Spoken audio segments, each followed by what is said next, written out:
Hi guys, here for another review today. It was requested to me by someone again because it's not in my messages or anywhere convenient. I can't find who asked for it, but it's on this guy up here, and here he is. I'm not going to pronounce his name because I can't find any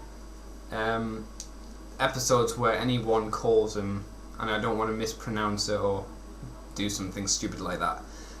But he is a repaint of, I think it's Talker, or it's something like that. He was in the Beast Wars IDW comics, and he's quite nice. This one is obviously different, and his storyline is different as well. The only thing I know about him is that he is a herald of Unicron in both the IDW universe and in the Beast Wars Neo universe, and that's all I know about the character itself.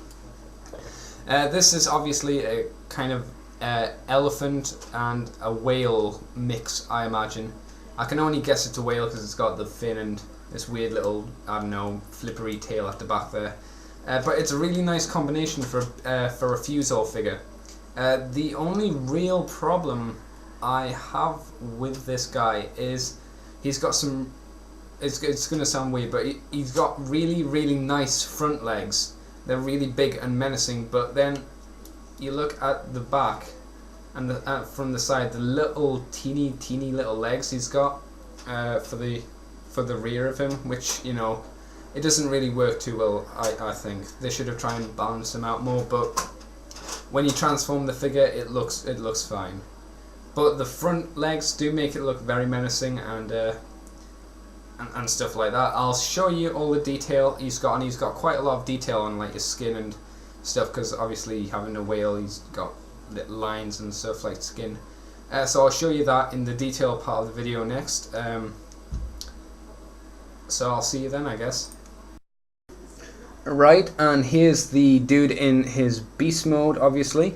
And we're going to have a little bit of a closer look at him. Obviously here are his giant front legs and his teeny little legs. What I forgot to mention in the last part of the video is if we grab this bit and we pull it, try and show you better, like that. See, his little tusks, I'm going to call them, come together. Also, if you push forward on this bit, it's supposed to squirt water out of this little hole. But, you know, we don't play with water in Transformers, or I don't anyway. You do get a nice bit of motion in the head. It's not a lot, but you get to move the top part of the jaw as well as the bottom part of the jaw. I'll show you the nice detail, or I'll attempt to anyway. As you can see, this is the best part you can see it on. There's like scarring. Also here there's muscle and a bit of vein detail they've added, which is nice. Nice little line detail with a little touch of bronzy brown, which is really smooth and nice. There's this weird little tail, and obviously, as you can see from the back here, he's not that impressive. That's why you only show him from the front. But if you look at the ears again, you can see they've got nice little line detail and veins on them. And we will look closer at his giant face. Nice yellow and white eye for some reason. And a lovely tongue, and teeth are beautiful. Unfortunately with this figure, you can see his head quite easily in the beast mode, if you fiddle with the mouth anyway. And the feet are quite nice as well. They do have a little bit of line detail on the toes. Which is quite nice. So, you know, that was what's this, whatever he's called. I'm just going to go for Blendtron X3, I think he was numbered. This was his detailed part of the video. We're going on to robot mode next. Hope you enjoyed this bit, and we'll continue to watch. So see you in a bit. Right, I hope you enjoyed that detailed part of the video. This is obviously him in his robot mode. Excuse me, and you can see why he would be put over with Unicron and his ilk. because he does look very menacing, and the horns, especially, well, the horns for me kind of remind me a little bit of, obviously, Unicron's mandibles, I'm going to call them, for when he's eating planets. What I forgot to show you, oh no, I didn't forget, I included it. You can still use the same little gimmick, whereas mandible tusky things come together just by pulling the bit at the back there, where obviously his gun resided in his beast mode. Lovely amount of detail on the figure again. The colours work really well. I prefer the colour scheme a lot more for this guy than Torka. Torka is a combination of a very, very dark blue, the same type of blue they've used for the head of the beast mode, and brown and gold, I think. I don't know if he gets any of the good old gold syndrome, but you know, this one uses the nice combinations of the light blue, the dark blue, the purple tongue, and the red, and obviously the orange eyes, which is a very nice combination in my opinion.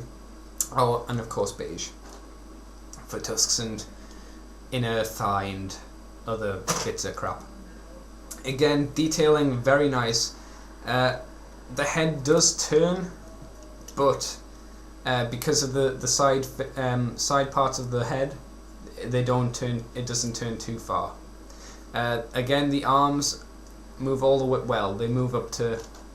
Yeah, they move all the way up. And again, because of these head bits, they're jammed there, and you can't move it back all the way because obviously this part for the side of the beast mode stops it from going any further back. It bends at the elbow. It also twists at the elbow, if you saw that. But it's a very stiff joint, so I don't like twisting it too much. And he's got a ball joint for his hand, and if you want, you can bend his hand so it looks like he's broken it, or just twist it round. I like to have the broken hand look. Ah! What else can he do? He can move his legs straight, well, up to about there.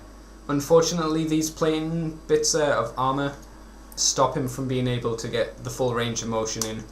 And of course, the back stuff stops him from moving his legs all the way back.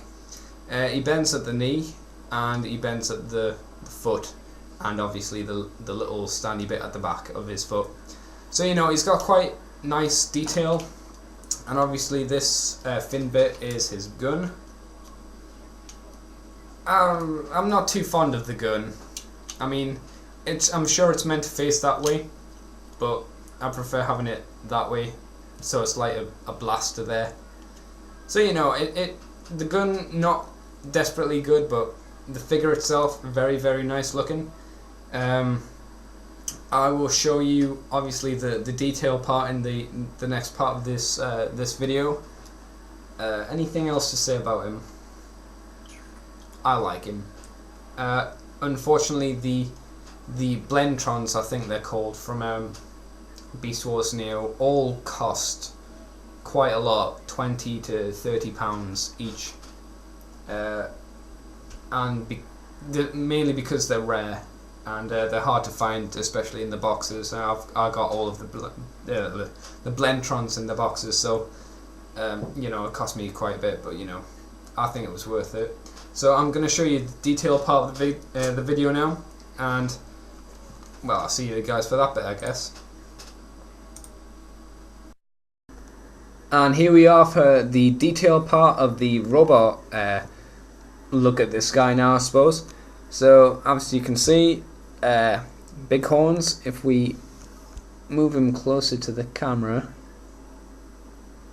and if you excuse me if you see my fingers, because unfortunately my camera doesn't have an auto what's it called, focus, so I have to do it manually. As you can see on these little bits here, the little line details, very nice. Excuse me. Around this bit, this blue bit, again, nice little line detail, as well as line detail on the tusks. There's a little bit of line detail as well inside the eyes there, which you can just make out, and this little 3 dots on his head, and this lovely mouthpiece, which is like, I really like that kind of mouthpiece. It's quite unique. If we look at his chest, which is obviously the bottom jaw of his beast mode. Nice big purpley tongue thingy.